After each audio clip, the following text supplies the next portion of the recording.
getting your foot in the door on Atmos mixing, there are some requirements. You can mix Atmos on headphones, and I spend a good bit of time checking the headphone mix because a lot of consumers are going to listen that way.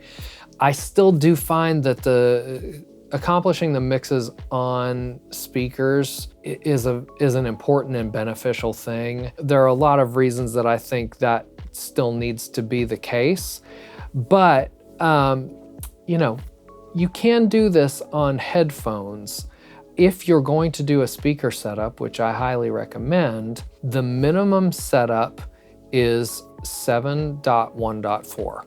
So that's our left, center, and right front speakers, left surround, right surround, left rear surround, right rear surround, a single LFE channel, and then 4 height speakers, front left, front right, rear right.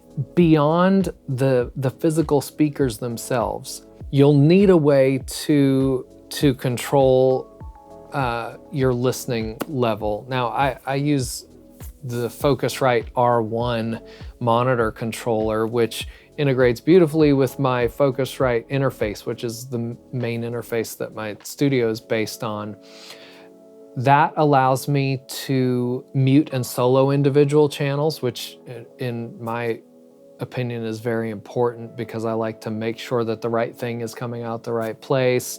It allows me to mute and solo groups of channels to see how the mix might hold up in a down mix situation. It also allows down mixing in the box, which I tend to do in the Dolby Atmos software itself, just because it's even faster. But you've got to have a way to change the volume of all these speakers at the same time, at the same level. And so the R1 is, to me, just an absolutely elegant and brilliant solution to this. The Atmos Rendering software is the kind of the gateway to allowing Pro Tools to do this, and so you need the Atmos Rendering software by Dolby. I have the mastering version, which allows me to export true Atmos masters, but it also has all of the tools built in necessary for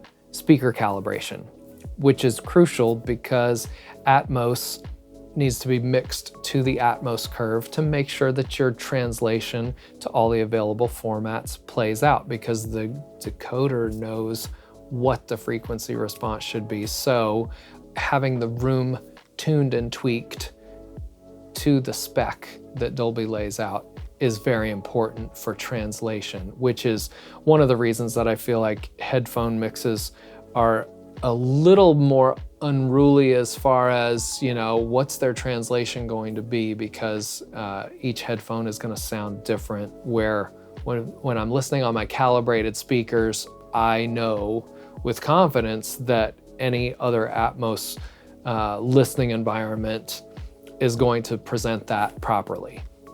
So that gives us, we need speakers, we need a monitor controller. Obviously you need an interface that has at least 12 channels of output to get to your speakers, and the Atmos renderer.